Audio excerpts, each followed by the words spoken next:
Ladies and gentlemen, boys and girls, welcome to We Are Soccer. All right, we got a lot to get to. What a fun weekend we've had. We're looking forward to talking about that. We're looking forward to the games that are coming up as the MLS is kicking off. And obviously, we've got a new slew of EPL games to go through. We're going to do a little bit of an FA Cup wrap-up. A U.S. men's national team striker scored a hat trick today. If you didn't see it, we're talking about it. And what national team coach has been caught kissing 3 women at the same time? Are you kidding me? We got pictures. All right, we're going to jump in. Let's get to it. Let's go. What? And I'm going to give you one opportunity because we're friends. Winner! Who gives a shit about where the ball's been? Yeah, F him. They went from loving this guy, best move ever, to hating him. I think it's the most ridiculous thing in the world. I love it because it tells you how the game was played. There's nowhere for him to go. I think there's one place. You can't do that in the national team. Do I look like I'm freaking kidding? Those things that are absolutely insane. Successful and sexy? No. It wasn't aggravating at times? Yes. Sorry, That's not very fair. It's not about being fair. Welcome to the greatest soccer show ever. All right, ladies and gentlemen, welcome. Do me a huge favor. Give us a like, give us a subscription, give us a share. No matter what platform you are on, we would appreciate that. And then comment along. Throw your thoughts in here. We got a lot to get to. Solid hour of soccer here. It's Brooks and I in the studio.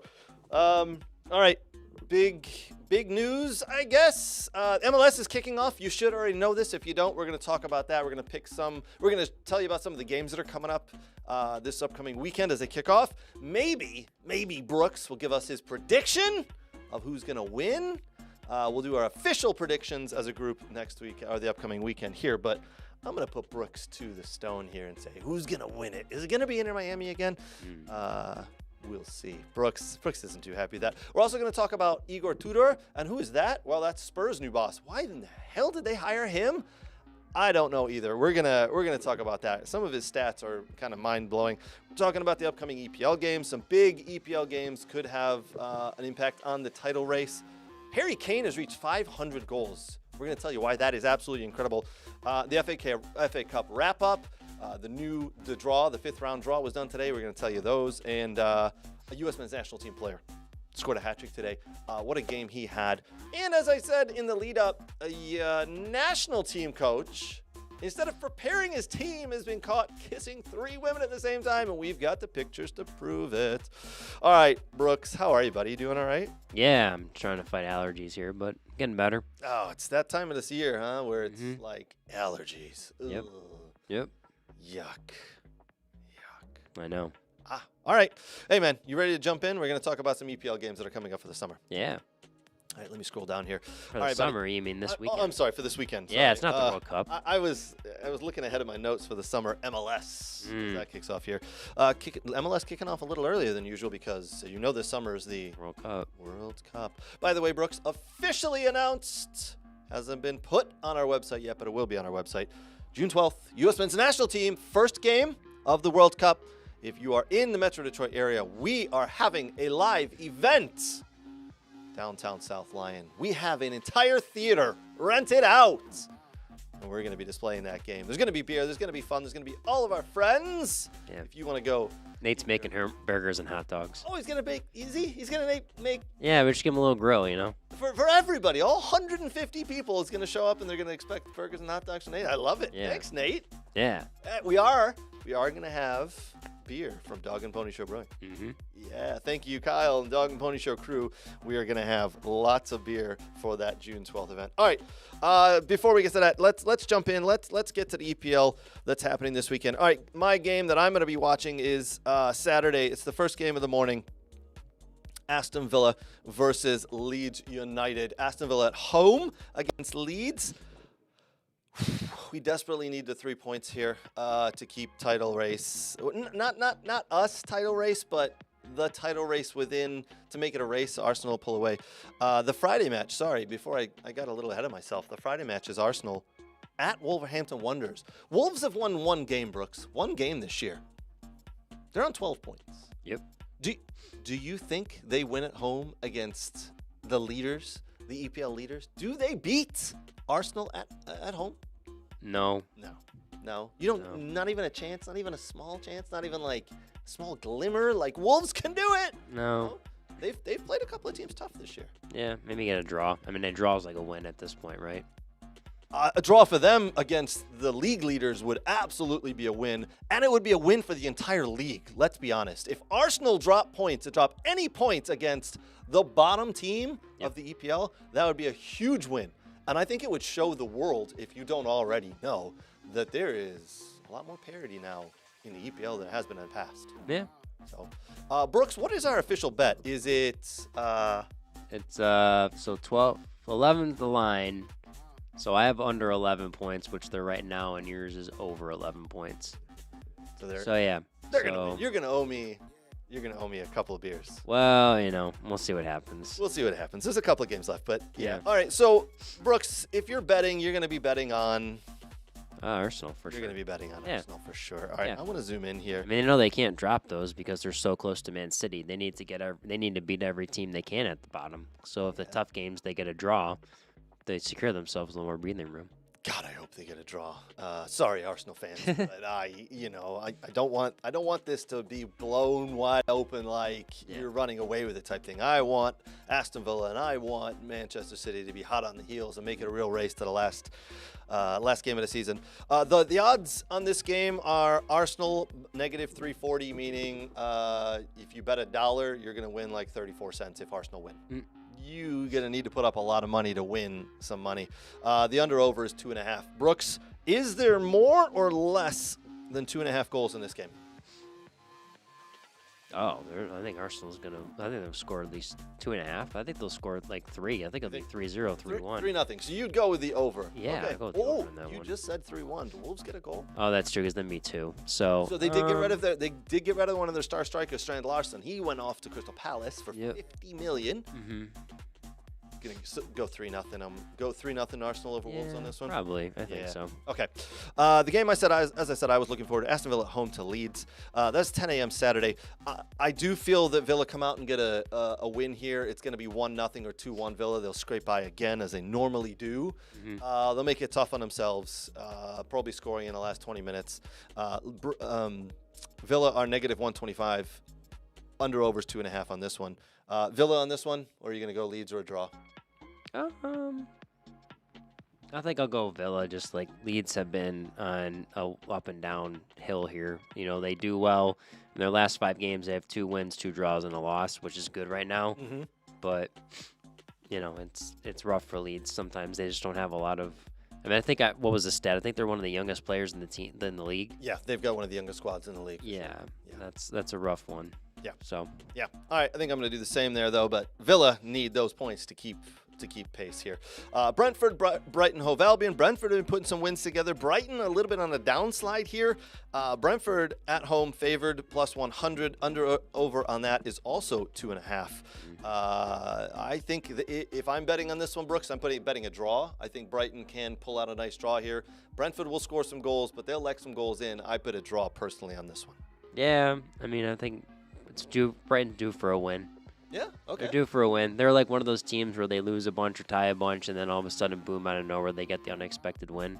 So I definitely think that they can pull off the win, and I guess at this point, it's an upset right against the 7th place Brentford. Yeah. Yeah. And Brighton need 3 points. They need to keep pace in the top to see if they have any hopes of European football. Mm-hmm. Next game, Chelsea at home to Burnley. I think this is just a wash. I mean, this has got Chelsea 3 or 4-0 written all over it.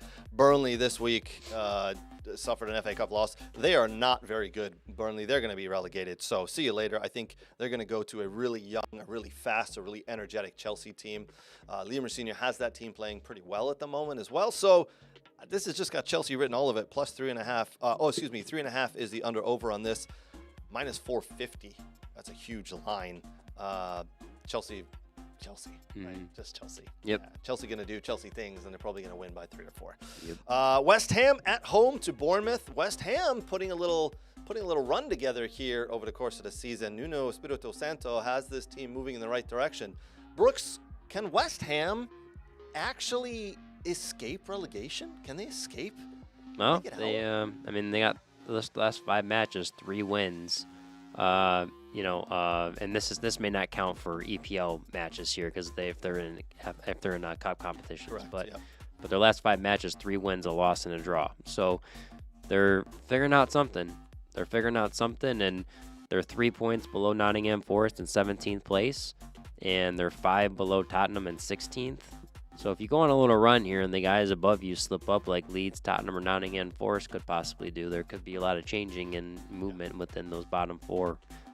Need I say, Brighton's not there yet at 31, but they're getting close. Tell you what, if West Ham United pull out a win over Bournemouth, and Bournemouth have been playing well, so this is by far not an easy task. But if they manage to get 3 points there, Nottingham Forest are at home to Liverpool the following day, so we could have a real battle, which would be fun to watch come the end of the season. Yep. I'm going to pick a draw on this one. I think West Ham United are going in the right direction, but I think Bournemouth have been as well, so I'm going to pick a draw on that. And if I'm a betting man, which I am occasionally, I might parlay that with a draw with Brentford and Brighton. The last game on Saturday, February 21st, and this is probably the game of the day, if I'm being honest. Manchester City hosting Newcastle United. Newcastle United beat Villa the other day 3-1. Villa at home at Villa Park in the FA Cup. We're going to talk about that in a little bit. Newcastle United are playing well at the moment. Bruno Guimaraes out injured. I'm not sure when he's going to be back. Andre Tonali's stepped up and scored a couple of goals. He's really going to have to shine in this game. Over 3 goals is the call on this one, and Man City negative 220. So looks like the odds makers are favoring Man City pretty heavily here. What do you see happening? Because Brooks, I would love a draw or a Newcastle win. But what are your thoughts here? Well, in the last 5, Newcastle have won a match. They've lost 3, and they've tied once. So I don't know. Is this the time when Newcastle catches a streak where they win 2, 3, 4 in a row, get an upset here and there? It's very possible with that team because Eddie Howe somehow always finds a way to do it. Man City playing really well. Last 5 matches, 3 wins, a draw, and a loss. So that's pretty darn good there. Yeah. I think Pep knows they need to win every game in order to stay in contention with Arsenal. Yeah. And I just feel like at home, Man City's going to beat Newcastle, unfortunately. Breaking my heart, Brooks. You're Yeah. breaking my heart. You're telling me that Man City's going to figure out a way to get this win, huh? Yeah, I think so. Oh, God. As a Villa fan, we really need Man City to drop points against teams like Newcastle here, provided we pick up our points ourselves. The title race pretty much says we need Man City to win because we need them to keep pace with Arsenal. Yep. So kind of conflicted there because I want the title race not to... I want it to be a title race, but you're right. All right. I'm pretty much on board with you there, Brooks. I think City do win that one. Yeah. Sunday brings us Crystal Palace versus Wolves, which is strange because Wolves played 2 days prior. I'm sorry, it's not a Friday, it's a Wednesday game. So Wolves again in action pretty quickly here. Crystal Palace, Wolves. Wolves go to Crystal Palace. Dude, I think Crystal Palace have really slipped off, but they've been playing well. I've watched a couple of games they've lost. They played well. They just haven't been able to put the ball in the back of the net like they were earlier in the season. Yep. I still think they find a way against Wolves. Yeah, I think they will. If Wolves have the momentum, if they somehow get a draw against Arsenal on Wednesday, and they have a good outing, maybe that can turn around for a win possibly, or a result at Crystal Palace. Yep. But if it goes south very quickly against Arsenal, in that quick turnaround, it's not going to be fun for them. Exactly. All right, we mentioned this game a couple of minutes ago. Nottingham Forest hosting Liverpool. Liverpool slowly but surely have crept up the table again. They dropped down, but now they've put some wins together. They put some points in the bag, and now they're just creeping up the table. I think going to Nottingham Forest. Nottingham Forest, by the way, on their 4th manager in the last 12 months. Former Wolves coach. Incredible what they that maniac of an owner of Forest. Although I did see something, he's put like close to $200 million of his own money into the club since he's owned it. And he hasn't taken much out, but he's put a ton in. He just doesn't like the managers he keeps hiring. Oh, 200 euros, meaning the sandwich? Yeah. Ha! There you go. You and those weird dads. Yeah, you know. Liverpool, I think, will come out of this one with probably a 2-0, a 3-0 win at City Ground there in Nottingham Forest. Sunderland hosting Fulham. Does Sunderland get back on track here, Brooks? Because they started out the season on fire. Yeah.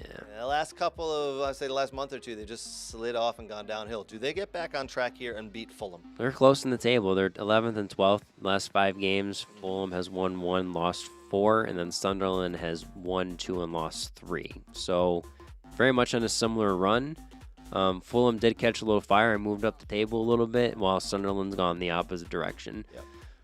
The close in contention, tied on 36 points, Sunderland is with Newcastle, and they're not far off. A win obviously puts them up the table. 7th place is Brentford and with 40, but Everton's got 37, Bournemouth has 37, and then Newcastle has 36. So I don't know. I just feel like this young Sunderland team, they're going to hit streaks, but I think they can catch one, and I think they can beat Fulham. You think so? Yeah, I think so. I think I might be betting a draw on that one. Although if you do bet Fulham, it's plus 160, meaning if you bet $100, you win 160. So there's the odds makers are liking Fulham on that one, to be honest. But anyway, moving on. Tottenham versus Arsenal. Arsenal playing on the Wednesday, as we mentioned, against Wolves. Quick turnaround at Tottenham Hotspur with the new coach. New coach Igor Tudor comes in, and one of his first game is the North London Derby. Yeah. We need Tottenham to do us a favor here. We need the league needs you to do us a favor. The new manager bounce needs to be real here. BX Gunner, I apologize. I apologize for saying all of that, but as a title race, not a contender for Villa, but as a title race for the league, we want Arsenal to come back down a little bit and really make it a race here. Brooks, do Arsenal go to Tottenham and pick up all 3 points? I think they do. I think they pick up all 3 points.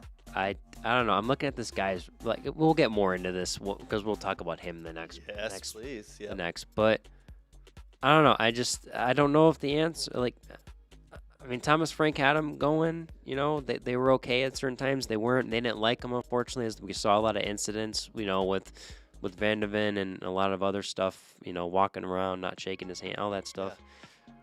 I just think Tottenham have to find themselves, and the question is this the guy to do it? And we'll get more into that here in a second. I think, honestly, I think Arsenal win that one. Again, they need to get points. They need to win. You need to beat your rival. So it's a big match, and I think they're going to be up for that one. All right. My hot take, Brooks, I think Tottenham actually get a draw on this one. I think they'll come out. The new manager bounce is real. Igor Tudor will have those players up saying, you can earn minutes. You can get back into this squad. We can do something here. And this is a huge test as Arsenal, the league leaders, come to our ground. I think he gets a point. I think he gets a solid point here. Arsenal drop points. Arsenal the favorites right now at negative 185. So I think Tottenham do the league a favor. BX Gunner, I apologize. I wish you all the best, but I want to see a real title race on our hands. Sorry, buddy. Would love to know what BX Gunner he's commenting along here. And if you guys, the rest of the people who are watching, comment along, let us know. What do you think? Is Tottenham going to is Tottenham going to host Arsenal? And who's going to get the points? Is it going to be a draw, or are Arsenal going to come away and just run away with this one? He said he doesn't have the full confidence yet as well. Okay. Yeah. All right. Yeah. All right. North London Derby this Sunday. That is going to be our game of the weekend. 11:30 a.m. USA Network. Under over and goals is 2.5. So it's going to be tight. All right. Last game for this match day weekend is going to be played on Monday. It's a 3 p.m. kickoff. USA Network here in the America. That is Everton hosting Manchester United. Brooks, Manchester United have been doing this since Michael Carrick took over. 5 games, 4 wins, and a draw. Yep. Everton, since Jack Grealish has gotten injured, have been doing this. They did a little bit of an up, but then even a little down, and then a little, it's down again. They had a big win about 2 to 3 weeks ago against Villa. They came to Villa Park. They won 1-0. But other than that, they dropped some points here and there. Do you think they have it within them to withstand Michael Carrick and his new look Manchester United team? What happens here, buddy? I don't know. I think Man United continues on their roll. If you look at the last 5 matches between them, Everton won the last one 1-0 back in March 24th, 2025. Or sorry, November 24th, 2025. I was about to say, let me interrupt you there for a second. That was the game where Idrissa Gana Gueye slaps his own teammate and gets sent off in the 12th minute. A couple minutes later, Everton go down and score. and win 1-0. Yeah. You know, after being down a man for essentially 78 minutes. Essentially, the last 5 matches have been 3 Man United wins, a draw, and 1 Everton win. So tell me who wins this game. Who wins this game? Manchester United, do they go to Everton? Do they go to the new Sam Hill Dickinson Park and get 3 points? I think they do. I know. I know. It's just different. Like he got the attention of the players, and he's not trying to overdo things like all the other coaches have tried to do, and you know, it puts him up close to the higher of the table. I know you don't love that because it's more towards your Villa, unfortunately. Don't need him putting pressure on Villa. I know. But let's be very stupid honest here. Michael Carrick has moved to a back 4. He's moved to a very solid system. He's playing Maguire. He's playing Lisandro Martinez together. He's playing Shaw. He's playing a very simple system. He's put Kobe Mainoo next to Casemiro. He's got Bruno Fernandes playing higher up the field, so his defensive responsibilities aren't quite there as they were under Amorim. Yep. And he's just said, we're going to sit in. We're going to play counterattack football. Nothing wrong with that. Cunha and Bueno run. Mm-hmm. And it's working. Yep. And Brooks, it is so And Fernandez, simple. if he picks out the passes, he can get it there. It is Because if you get him the so ball, turns and plays, he can play it through. Yeah. So why is the last manager? Why couldn't he do that? Why couldn't he just do that? Because managers, particularly of the Portuguese and Spanish descent, love to overcomplicate things and want to play this pretty attacking football, and they just don't understand that sometimes counterattacking football. Listen, like, you know, a lot of MLS teams like to play counterattacking football like that, sit in and go, and it can be very, very effective when done very, very well. If people are going to defend and you have guys that can run out, you find the highest guy, get out and play a guy through, it can cause a lot of issues. Brooks, we're going to talk about a game in a couple of minutes where that caused a lot of issues and it scored goals. We're going to talk about that. What U.S. men's national team forward did that today, playing Route 1 soccer. Yep. We're going to get to that. I can't wait. BX Gunner has some comments here. He says, I'm looking at Bournemouth and Newcastle as potential bogeys. And he says, if Villa keep pace, they can be there to capitalize if the leaders stumble. No, I just don't think we're strong enough, man. I think if anybody's going to, if Arsenal stumble, I definitely think it's going to be Man City. I just don't see Villa doing it. If you've watched any of the games in the last couple of weeks, they've pulled off some wins, but it's just, they're not pretty. They're just not pretty. And they're not controlling matches and sticking the ball away like they did earlier in the year. So I pray that you're right. I just don't see it happening, but I like the take. Yep. We'll see if Villa can keep that up. All right.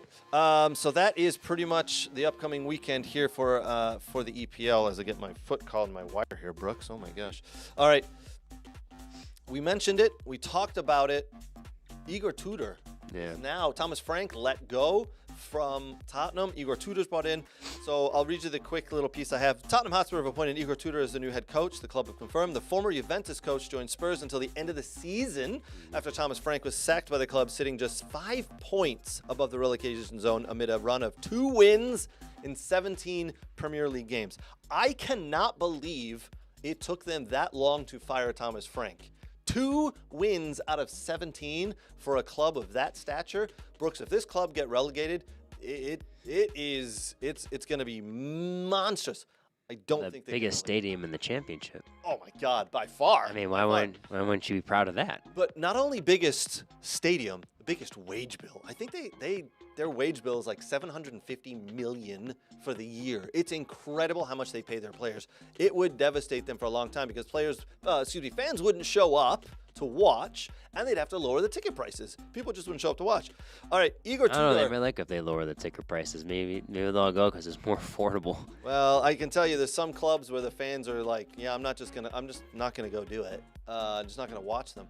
But let me ask you this: Igor Tudor, he's bounced around quite a bit. Yeah, I'm looking at that. lot. Hajduk Split, PAOK. Yeah, he's been around like the Turkish league, Italy, and Hajduk Split again.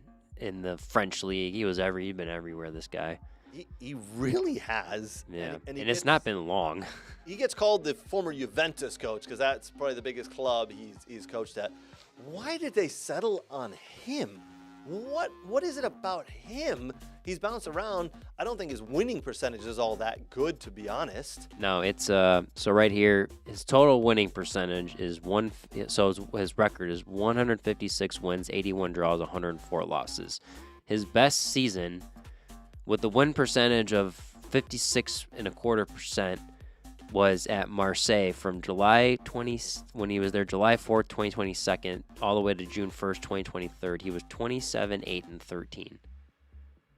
So, I mean, it's the French league. You know, I mean, I don't know where they finished that year. I'd have to look to see where they even finished. I'll have to look at that table. That's Ligue 1. I'll look that up right now. But, like, I mean, if that's the best you've done and all the other places you've been, I mean, you're kind of mediocre, in my opinion. So let me ask you a strange question, Brooks. If Tottenham get relegated, again, the chance of them being relegated is so minuscule, it's not even worth talking about. But if they were to be relegated, would you still consider them a big six club, one of the top six clubs? I mean, you can't be anymore if you're relegated in the Champions League. Really. I guess it depends how you look at it, right? Metric-wise, if it's dollars and cents, they bring in so much money with that stadium, and so much money through sponsorship and all that stuff that they would probably still be, even if they were a championship team, they would probably still be one of the top 6 or 7 clubs in the country earning money. They'd just be in the championship. So according to this, Marseille was third that year with 73 points in the League One table for 2022-23. So the best he did was take a team to third. Yeah, in the French league, which, I mean, obviously PSG were that really good that year. But, I mean, they were, 9 points off from the second place team, which is Lens with 84. And then that was, actually, that must have been a close year because PSG had 85 and they only won the league by 1 point. So, down year. But, I don't know. I mean, in overall, it's, I don't know. You thought you would have made another. I mean, it was just is he like the, is he the, let's see, what is he? This guy, is he he's Yugoslavian. What's he, like the Yugoslavian Sam Allardyce or something, or Tony Pulis, where like you come in and save me for 6 months, just do enough, and there you go.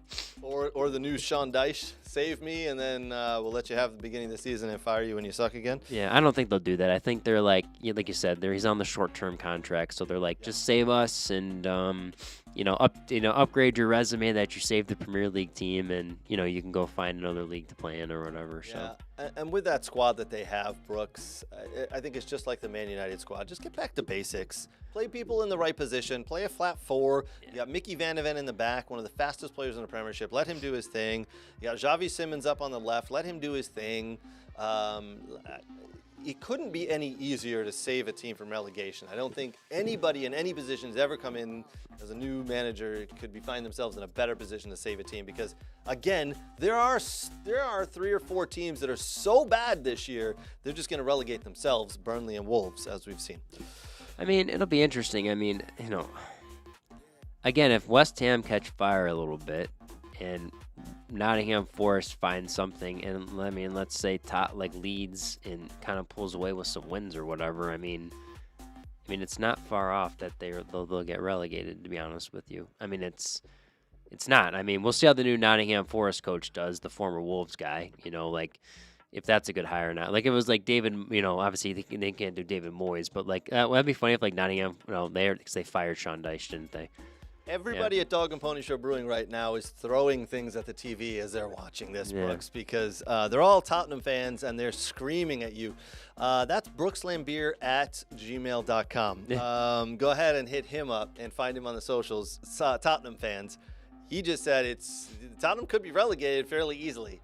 Sometimes leagues need like big clubs to go down. Like the only problem is in Italy they go down because they break financial things or do illegal things. That's why they always drop down. Yeah. We need excitement where a big club just drops down in a league and things change a little bit. I mean, we were hoping last year was Man United. It's not this year, but I don't know. I'm kind of liking this. It's not just the big clubs flirting in the top 8 anymore. They're kind of flirting with the bottom now, which is interesting. West Ham are a big club. They got a big stadium, man. That's 65,000 seater. They are dropping down. They could be gone. So that could be a very big club as well. And again, we've seen clubs go down to the championship and not come back for a couple of years or at all. Yeah. Or at all. All right, Brooks, moving on, unless we got anything else we want to talk about with Igor Tudor. No, I didn't think so. Good. All right, I do want to, before we go too much further, we got a couple of things we're going to get to. What international coach has been caught kissing 3 women at the same time? We'll tell you in a couple of minutes. We got some pictures there. We're going to do an FA Cup wrap-up. We're going to talk about the upcoming MLS season and Harry Kane scoring 500 career goals. But before we do that, I do want to obviously mention our friends and our sponsors. Thank you to our partners. Thank you to Soccer World, soccerworld.net for all of your soccer gear needs. Hit them up. And if you're in Detroit, they got 3 locations, man. Get to one of those stores. Thank you to Next Level Training. Brooks and I were watching a little bit downstairs. Renato's running a great training session. My kids love going to Next Level Training because they are the best trainers in the country. Hit them up. Thank you to the Football Doc, Dr. Zachary Atwood. There's a awesome video right now doing the rounds that Brooks did. Catch it. Why an ACL injury is considered a brain injury. All right, go ahead and watch that. It's got almost 500,000 views on it. It's been picked up by a couple of outlets. Great video. Go and watch that. Not right now. Do it after the show. All right. So hold tight here. Big thank you to Dog and Pony Show Brewing. Very much appreciate them. As you heard, June 12th, they're going to be supplying beer to our World Cup party. But before that, get there March 12th because we are doing our next trivia night. Starts at 7 o'clock. Get there March 12th. It's a Thursday. Dog and Pony Show Brewing. Last but not least, thank you to the Michigan Jaguars. They put together today an awesome 4v4 tournament. I went out there for a couple hours and watched. What a great job they do with those tournaments. The fields were filled with kids playing 4v4 of all ages. Really did enjoy watching that. All right, Brooks, we're going to jump in and we're going to talk about Harry Kane. Listen, he has just been on fire since he went to Bayern Munich. Now, what a lot of people don't understand is when he was at Tottenham, he scored a boatload of goals, but because he was playing, not because, but they had him playing so far up on the field, he was a true 9. This season, Vincent Kompany and Bayern Munich have moved him back. He's almost playing like somewhere between a 6 and a defensive center midfielder and an offensive center midfielder. He comes back, he defends, he collects the ball, he turns, then he sprays the ball around, and then he gets up into the play. It's incredible what they've got him doing. Before we jump too far in, I just want to go through this. Harry Kane has reached 500 career goals in 743 games. That's an incredible stat. All right.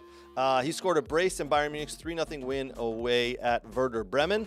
He has become the first Englishman in history to reach this milestone, having surpassed Jimmy Greaves' total of 474 in December. The England captain has netted 78 times for his national team, which makes him the 3 Lions record goal scorer. He scored 16 goals on loan at Leyton Orient. He scored 16 goals on loan at Leyton Orient, Leicester City, and Millwall. He had 5 games there at Leyton Orient, 2 at Leicester City, and 9 at Millwall, before going on to score 280 for Tottenham. At Bayern Munich, Kane has scored 125 goals in 131 games. Yeah. Brooks? Wikipedia has 126, but who knows if that's right. I think you made us. Maybe I took this yesterday and maybe he scored again. But either way, let's go with 126. He scores 126 goals in 131 games. I know that's crazy. That's almost more than half of what he scored at Tottenham. That's incredible. In 3 seasons.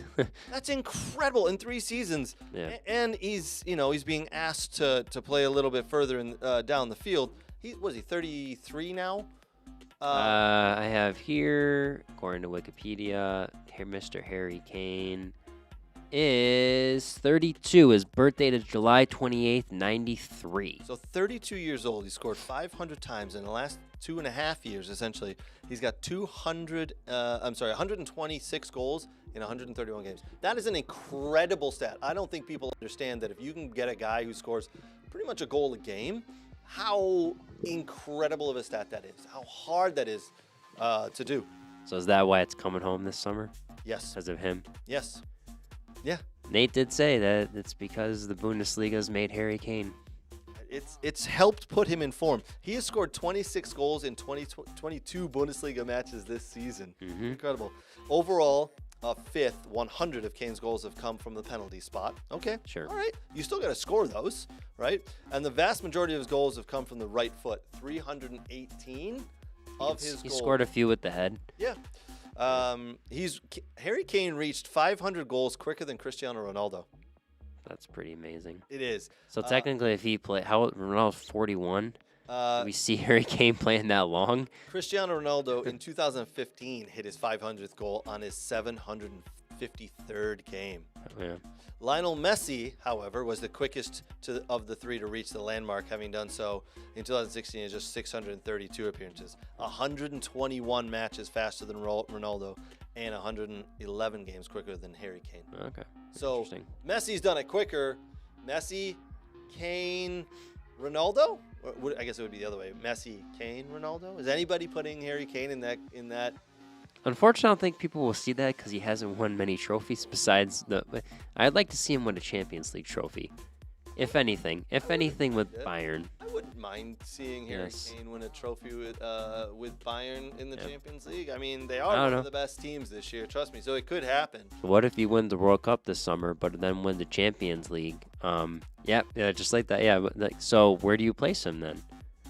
He wins a World Cup, and then let's say he wins the Champions League next year. I mean, everyone's like, he can't win a trophy, but I mean, you can pretty much say the World Cup and probably the Champions League are probably two of the hardest. I mean, the Premier League's hard to win, but the Premier League's super hard to win. But a lot of the professionals will say there was some sort of poll put out a couple of years ago. I remember specifically they said they were asked, "Would you rather win the World Cup or would you rather win the Champions League trophy?" And they all said Champions League. Majority said Champions League. Interesting. They said that's where they'd rather win that trophy they'd rather win. Harry Kane, if we're being very honest, Bayern Munich right now are top 5 to win the Champions League this year. England have got to be top 5 to win the World Cup. He could very well win both of them with a lot of luck. The problem, Brooks, is he's going to play a lot of games from now until the start of the World Cup with the league, Pokal, with I think Vincent Kompany can rest him in games, though, if they need to. If they're so far ahead in the Bundesliga, I think Harry Kane won him. I don't think Vincent Kompany, the coach of Bayern Munich, gives two rats about the World Cup. He goes, "That's your problem in the summer. I need to win the Bundesliga and I need to win the Champions League. I'm going to run this horse until it's done, and then good luck in the World Cup. We'll see." I don't know. You think I remember Thomas Tuchel's talking to him, be like, just please, just like give a little rest here and there if you don't need to play him. Just a little bit of a rest. Yeah, if it's like the last place team in the Bundesliga, like they're in relegation, it's okay. Like you don't have to. Maybe start him, play him 45 to 60 minutes, he'll score a goal, and then get him out for the last 30. Just don't get him hurt. Yeah, BX Gunner actually asked a question. Has winning a World Cup diminished in this era? I can't see UCL being a higher accomplishment. I kind of agree. I think it's much more tougher to win a World Cup because you have limited games and you have to be on. Like, if your team is not on, like your national team in those groups, even if you get out of the group stages, and listen, there are more opportunities in this World Cup to get out because there's more teams, but I mean, you really have to just be spot on to like a knockout stage because you don't get another game and you have to win. BX Gunner, that is a great question. Has the World Cup being diminished? You know what? Based on the last World Cup that Lionel Messi and Argentina won, I'd say no, because everybody said we cannot claim Lionel Messi to be the GOAT of our sport unless he wins a World Cup. Well, guess what? He went and won a World Cup. I said it was pretty impressive what he did, especially at his age. Absolutely, it was impressive. He really did lead that team to the World Cup, and everybody rallied behind him. And not your Villa goalkeeper helped too. Martinez was definitely a big help. Yeah. Has it diminished?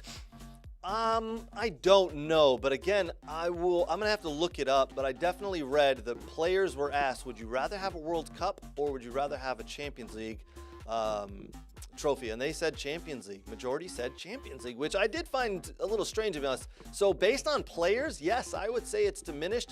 Based on the fanfare and the crowds and us fans, I don't think it's diminished. I think the World Cup is still where it always was, is one of the biggest accomplishments because we know we can get behind it, we can watch it. So I don't know. I think it's a great question. I'd love to put that out as a poll and love to get people's reactions on that. So maybe we'll clip this and put that out there. Has the World Cup diminished compared to Champions League? So I think some players have gone the other direction where the international was, the greatest thing you could do to now, with how club is and how they're forming these, all these teams and spending a lot of money. It's just changed a lot, I feel like, Yeah. Yeah. Well, all right. Well, that's going to wrap us up for Harry Kane, unless we want to add anything else. I don't think, Brooks, I'm going to answer your question right now, and I'd love to put that out to everybody else. If Harry Kane wins a Champions League and he wins a World Cup with England there, does he go into the top 10 Could he be considered one of the greatest players ever? Could he be put into that top 10? Greatest players ever? I mean, he's just 500 goals, the second quickest, essentially, to 500 goals, beating out Ronaldo. And then he goes and wins 2 major trophies in the same year. Could he be considered into the top 10 of the greatest ever? Yeah. I think that's a great question, man. All right, moving on. Brooks, this has got to be like, for you, a couple of days before Christmas, right? Like you're itching to open those presents. You're itching to know, what Santa brought you this year, and you can't wait, and the days are just so long. This is like Christmas to you because the MLS is kicking off this weekend, Brooks, and there's a whole slew of games, and they start at 2:30 in the afternoon on Saturday, and they don't end until like 11 o'clock on Sunday night. Yeah. There's a slew of games. I'm going to quickly, Brooks, give you the rundown of all of the games, and then you're going to go back and you're going to go, hey, this is the game that I'm looking forward to watching, and this sticks out to me. Yep. All right, you ready? Yep. All right, here are all the games starting on Saturday. St. Louis hosting Charlotte FC. FC Cincinnati hosting Atlanta United. DC United, hosting Philadelphia Union. Orlando City hosting New York Red Bulls. Vancouver Whitecaps, who lost in the final to Messi and Inter Miami last year, hosting Real Salt Lake. Austin FC hosting Minnesota United. FC Dallas hosting Toronto. Houston Dynamo hosting the Chicago Fire. Nashville hosting New England. LAFC hosting Inter Miami. At the Coliseum, the LA Coliseum. Yes. Yes. Big one there. All right, Yes. a couple more games on Saturday. Portland hosting the Columbus Crew. San Diego FC hosting Montreal. And the Earthquakes, rounding out the last game on Saturday, hosting Sporting Kansas City. 2 games on Sunday. The LA Galaxy hosting New York City FC. And last game of the weekend, Seattle Sounders hosting the Colorado Rapids. All right, Brooks, every single one of those games can be found on Apple TV. Yep. Cool. And there's no more subscription. No more subscription. If you're just needed. subscribed to the normal Apple TV, you get that now. Yeah. So you get to watch these games. So subscribe and watch these games. Yep. All right, Brooks.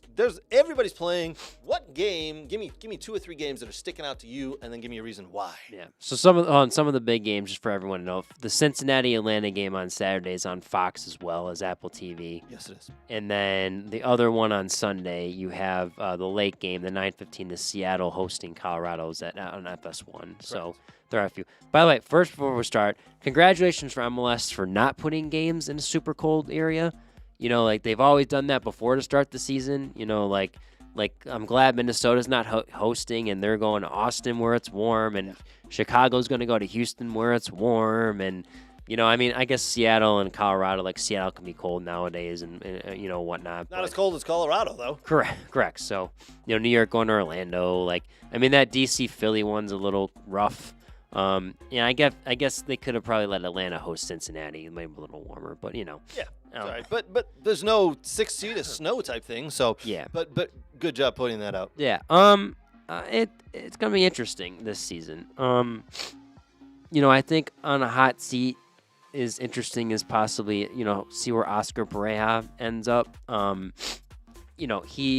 feel like for the amount of talent that Orlando's had the past couple years, they've underperformed a little bit. So I'm curious to see, listen, if you make the playoffs, great, but what does Orlando want? They've been building teams to try to win MLS Cup. So I feel like they're not really super in contention. They barely got in last year in 9th place. That's the last place to get in. So that'll be an interesting one. DC United, for all the craziness that DC United is, they've assembled interesting players together. The question is, can they put everything together to not be a bottom-tier team, finishing last place in the Eastern Conference? And let's see, did they win the Wooden Spoon? Let's see here, 26 points for DC United. Yes, they did win the Wooden Spoon last year, so there you go. So they don't want to end up there in that place. And then just some other teams, St. Louis turned around a little bit. And we'll see how Sporting KC is. The Sporting KC hiring Rafael Wiki. So there's a definitely new face and new just a new a breath of fresh air in at Sporting KC to see if they can actually turn stuff around. Will San Diego have the same stuff? Irving Lozano's not around. He was an issue, so their teams will be a little different. It'll be very interesting there. A couple players have swapped places. Walker Zimmerman to Toronto FC. Nashville adding some different players here. So it'll be very interesting. LA Galaxy kind of reloading a little bit. No Ricky Puig, but they've added some faces and interesting players. So it'll be interesting to see how this MLS season goes. And the one team I do like, obviously Inter Miami's pretty strong with who they were loaded with, to be honest with you. Like, I will not doubt that. Dane St. Clair is an upgrade at goalkeeper for them, in my opinion. They've upgraded getting younger Messi friends and to replace the old Messi friends. We'll see what Luis Suarez can do off the bench for them if he's a late sub and can score some goals. But, the one team I do find very dangerous, though, and we'll see if Marc Dos Santos can make this come true at LAFC. It is a very interesting team with acquiring Jacob Schaffelberg. They were going to sell Bouanga. There were rumors, but if they keep Bouanga and they have Schaffelberg and Son, and they do have some depth up there at the attacking position, be very interesting to see how they can do this year. And if they, I don't want to say run away with the West, but they stay at the top of the table for a pretty long time. Some interesting moves that have happened this offseason, right? Like the one that you just said about Zimmer Walker and moving. Walker Zimmerman. Yeah, I mean, he was out of contract. That got a contract, and, that's interesting to Toronto for sure. I think that's an interesting move because, and then Schaffelberg, I think that's a great one as well. So, all right. So, if you could only watch one game this weekend, Brooks, which one would it be? Let's see here. You're not gonna pick Inter Miami and LAFC? I mean, besides that one, that's the one. I mean, I would say for the Saturday match for anyone, that's the one. But let's leave that one out.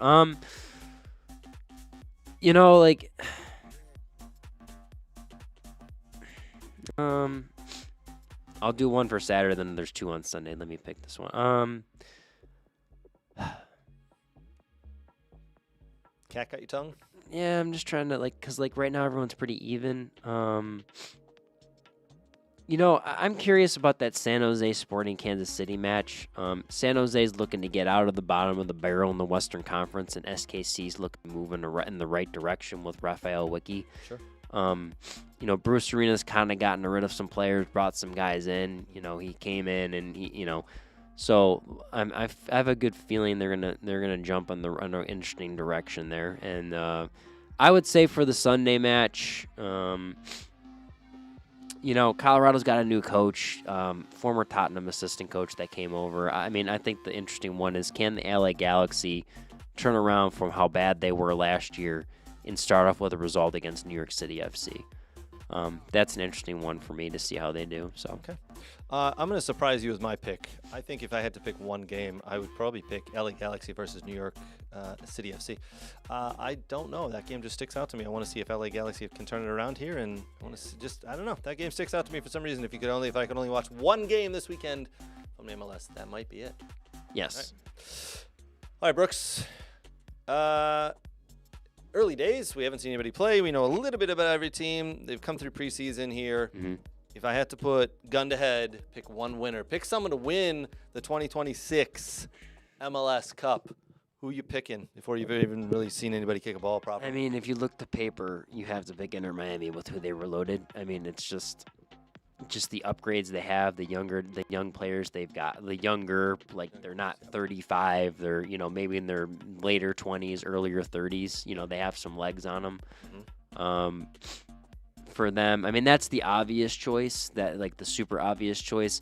The interesting thing is can Vancouver replicate what they did last year? I mean, it was such a good run for them.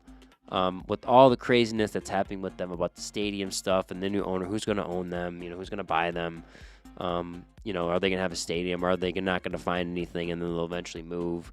Is this kind of like the Columbus Crew the one year where the owner wanted to move them? But it's just something like where, it's for the city, it's for the fans, and somehow they turn it around and make an interesting season. Having said that, though, LAFC, I think, has a very good opportunity with the attackers they have.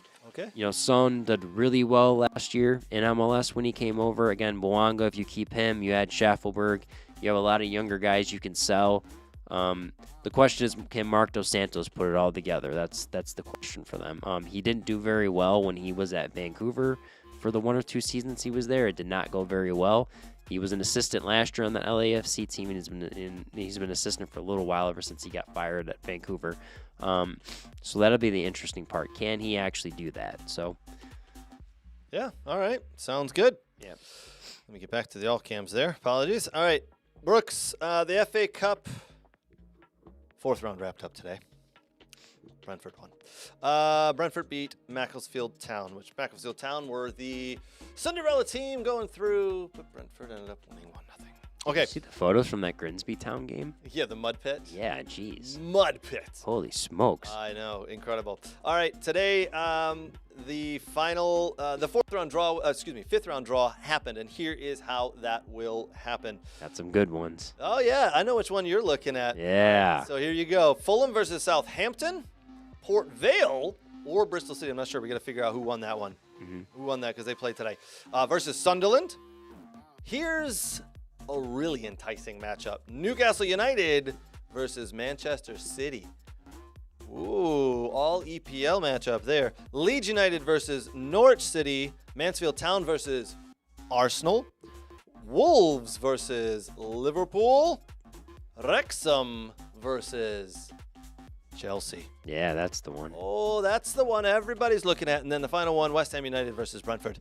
So it says here Port Vale and Bristol City play March 3rd. Oh, is it? I didn't realize they were pushed back. Okay. Yeah, so they got pushed back a I didn't bit. realize. I thought maybe they played today and I missed it. Yeah. Okay. So obviously everybody's looking at Wrexham versus Chelsea, and it's. This is the moment. This is what Rob and Ryan and their building and everything. Like listen, they've hung in there with some teams. Yeah. They gave Sheffield United a couple last year a good run. Then they unfortunately Sheffield won at 3rd place when they could have closed it out in Wrexham, but this is kind of the moment, like that they're making the obviously they're making the documentary for the next season. Like, does this, kind of push them? They move themselves up the EPL championship table. They're close to that 6th spot. Like, that's probably the attainable spot for them to get in the playoffs. Like, this is what they want. And credit to Phil Parkinson. Like, that man, like, I mean, Rob and Ryan have given him so much praise, and you would think at some point they would make a change. But I think the belief that they have in Phil Parkinson to let him do what he needs to do, where usually some irrational owner would fire him because he didn't start the season off well enough, I think it says a lot about that club. And, credit to them. And I think I would love to see them beat Chelsea. I would love to see them beat Chelsea and advance as far as they can, and absolutely. Because they're building that cop stand. They need some money. They need more money into that club to fund some stuff if they're going to prepare for get in the Premier League, if they can get there. But Brooks, this is the moment, I think, that the world goes and watches this game, and then they see the difference between a good championship team and a high-level, high-performing English Premier League team. Do you think Chelsea play a lot of their players? I think Chelsea realized that the world is watching this game, and they don't want to be the ones in the documentary that get upset by Wrexham. They do not want to be embarrassed, and I think Chelsea come out winning 5-0 or more on this. I think this is the game that brings Wrexham back down to earth, and Rob and Ryan go home and go, "Oh my God. Like, that hurt. That really hurt." And that's on film, and everybody watched it, and we showed up to the game, and everybody saw us. Chelsea, don't forget, beat Barcelona at home a couple months back and really took it to Barcelona. Now, sure, they've had a couple of losses here and there, but Chelsea are really good. They're fast, they're strong, and when they are putting the ball in the net, watch out, because it can hurt. And Wrexham have been lucky to scoot through here a little bit. I think this is going to be the moment that they get brought back down to earth, and it's going to hurt. So, do I want that to happen to Wrexham? No, I don't. But soccer has a way of telling you who belongs where, and this could be the moment for Wrexham to go, "We don't belong there yet. We're just not good enough." We'll see. We'll see. Wouldn't it be funny if Wolves beat Liverpool? Oh, I think it'd be phenomenal. I think it'd be great. Then I'd be able to give all my Liverpool friends a little bit of a ribbing, right? But I don't see it happening. But hey. All right, so that's your FA Cup wrap-up. We look forward to those games coming up in whenever they come up. All right, a couple of news and notes here for you, Brooks, before we get to my main fun topic. Ivan Toney is dreaming of winning the World Cup with England as he attempts to force his way into Thomas Tuchel's squad. The 29-year-old Al-Ahly striker, yes, he moved from Brentford to the Saudi Arabian League, has 20 Saudi Pro League goals to his name so far this season, 2 more than Cristiano Ronaldo, and won the last of his 7 England caps in a friendly against Senegal back in June. And he picked up a runners-up medal at Euro 2024. I don't think he's got a chance in hell of making the England squad. Great, you're scoring goals in the 29th best league in the world, man. Like, are you kidding me? I don't even know how many of those are from the penalty spot, but good Lord, Ivan Toney.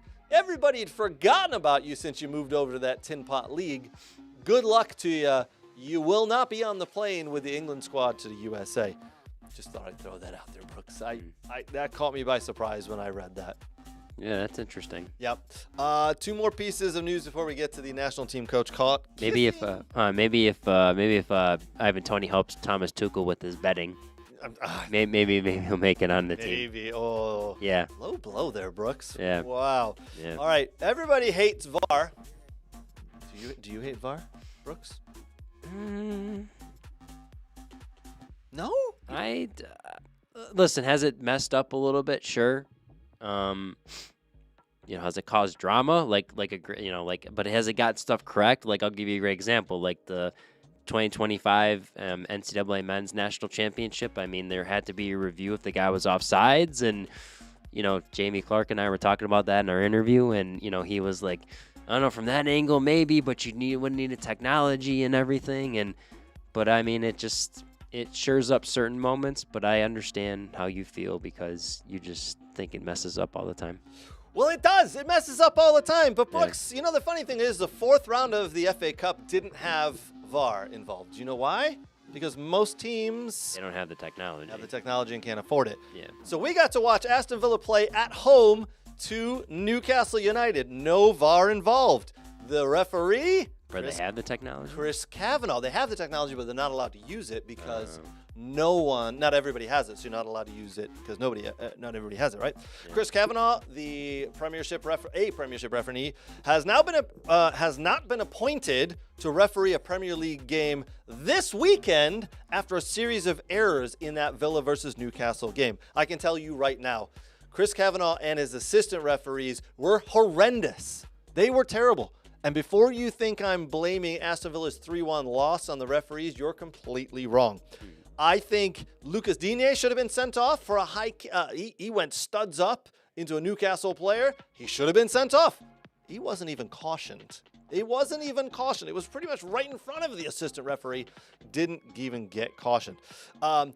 Lucas Digne, again, who should have been sent off, went to block a ball inside of his box, turned his body, put his arm up. The ball hit his arm 2 to 3 feet inside the box. The referee blows his whistle and pulls the ball outside the box. Oh, Siri says something. Siri said something. Great. Yeah. Inside the box by a couple of feet, it hits his arm. It's a clear handball. He got the call right. But then he brings it outside? He brings the ball outside of the box? Great for me. I'm a Villa fan. I don't want to see a penalty. Some obvious, blatant errors were missed. Brooks, the goal that Villa scored was offsides. It was offside by like a foot. It wasn't hard to see. I don't know what the linesman was looking at. He should have spotted it. So there's 3 things that really could change the game with that VAR instantly in a split second goes. Not a goal for Villa there. Oh, and by the way, studs up on that player. Dangerous play. He's sent off. And by the way, the foul you called, which is you brought it outside the box, is actually in the box. It's a penalty. That game should have ended 5 or 6-0 Newcastle over Villa, by the way. So games without VAR, we just saw what happens. We just need to rein VAR in a little bit. Yeah. Okay, I'll get off my soapbox now. Okay, sorry about that. Yeah, a little more humor, huh? Yeah, a little bit. All right, Brooks. No, we're moving to more humor. Moving to more humor. Well, we got one thing before we get to our humor piece. Okay. The game today from the championship, from the EPL championship, brought Coventry City and Middlesbrough together. The top two teams in the league, and you're thinking, okay, how is this going to go? And what a game, Brooks. I thought this was a phenomenal game. Haji Wright hits the post 2 minutes into the game, and then in the 21st minute, he scores a great goal, and then he scores another goal in the second half, and then he gets a penalty, and he scores that, and Coventry City beat Middlesbrough 3-1. Hat-trick for U.S. men's national team player Haji Wright. He was on fire. Now, Route 1 soccer was big time in this. His second goal, straight from the goalie, over the top, over the last defender. Haji Wright gets on the end, muscles his way, gets on the end of it, puts a ball past the keeper. Another ball for the penalty, over the top of everybody. Player runs on, lets the players catch up, then there's a penalty involved. Haji Wright puts it away. Route 1 soccer has a place sometimes, especially in this. Middlesbrough has Adam Morris playing. He played okay. He played well in my opinion. I was in the second half. He was pretty good. He was involved with a lot of stuff. Middlesbrough liked to play. Yeah, no, I thought great football, just different brands of football, if you will. Yeah. Good game. I loved it. EFL Championship, dirty, down-to-earth football, right? And I thought it was a great game. Mm-hmm. But good to see U.S. men's national team players scoring goals again.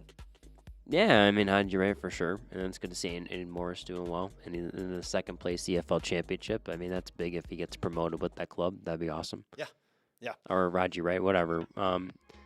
Big stadium there, Coventry City. I didn't realize how they got the wraparound screen and everything. Like they were showing shots of the stadium and everything. And I was like, oh, It's nice, huh? When's the last time they've been in it's been the 90s, right? Yeah, I would say 90s, early 2000s. Yeah, I think it was early 2000s we talked about. So it looks like both those teams are going to finish 1 and 2 and get automatically promoted. Yeah. So they will be up. So goodbye Wolves, goodbye Burnley. You'll be replaced by Coventry City and Middlesbrough. Yeah. Middlesbrough, as Nate says. All right, Brooks, I got to see if I can find exactly where I put this picture. Okay. But he's almost said a U.S. A national team coach has been caught kissing 3 women at the same time. Incredible. There it is. Carlo. Would you have guessed Carlo Ancelotti? If I'd given you 100 guesses, would you have guessed Carlo Ancelotti, the 66-year-old former Real Madrid coach, going to Rio de Janeiro and partying, getting caught kissing 3 women at the same time? Would you have guessed him? Well, he's the Brazil national team coach, and Brazil likes to be a little wild. So when you put a guy in that atmosphere, I think anything goes. By the way, he is married, by the way. I found this out. He's married to a Canadian lady, Marianne Barrena McClay. She's 56 years old. So I don't know, okay. I don't know, is he in trouble? I don't know, or is his wife whatever? Is he gonna still be married after this picture? Because this picture's now come out and been put into a lot of news outlets. I mean, yeah. I don't think my wife would be happy if I got caught kissing 3 women at Rio de Janeiro. What do they call it? What's the big party down? Carnival. Oh, Carnival. It's a Carnival. Yeah. You're supposed to be down there, I don't know, working, trying to prepare for the World Cup that's coming up, and you're out partying at Carnival with 3 very, very much younger women. Yeah. Interesting to see that. Yeah. Apparently what happens in De Janeiro doesn't stay in De Janeiro. It does not. Yes. All right, Brooks, that's going to wrap us up unless you got anything else, my friend. Nope. All right. Appreciate everybody joining. Do us a huge favor, as usual. If you're listening on podcast, whether it's Spotify or Apple, give us 5 stars. Leave us a review. Put a comment. Hell, we would love to hear it. We read all the comments that come in. We try to respond to all of them. No matter where you're watching, whether it's on Twitter, Twitch, TikTok, Facebook, or YouTube, give us a share. Give us a like. Leave us a comment there as well. We will respond, I promise. Actually, Brooks will respond. And remember, Brooks said that Tottenham could be relegated, but also that they could beat Arsenal this weekend. So there you go. He's a little all over the place with Tottenham today. Leave him a comment. We'd very much appreciate it. A big thank you to our partners once again. A big thank you to Soccer World. SoccerWorld.net for all of your soccer gear needs. A big thank you to Next Level Training. They're downstairs. They're downstairs training some of the best players in the state of Michigan right now. No, they might be gone now, but it's 9:30. I didn't realize that. Usually 9 o'clock they get out of. This Yeah. is true. Big thank you to those guys. Big thank you to the football doc, Dr. Zachary Atwood. Go and watch the video ACL, why an ACL injury can be considered a brain injury. It's getting close to 500,000 views right now on Instagram, so go watch that. Brooks did a great job interviewing Dr. Zachary Atwood. Big thank you to the Michigan Jaguars. They put on a phenomenal 4-on-4 tournament today. Back to normal, though, with training this week with the kids. Great club there. Big thank you to Dog and Pony Show Brewing. Visit us March 12th for our next trivia night. Can't wait for that. And that's going to wrap us up, Brooks. Until next week. Cheers. Cheers.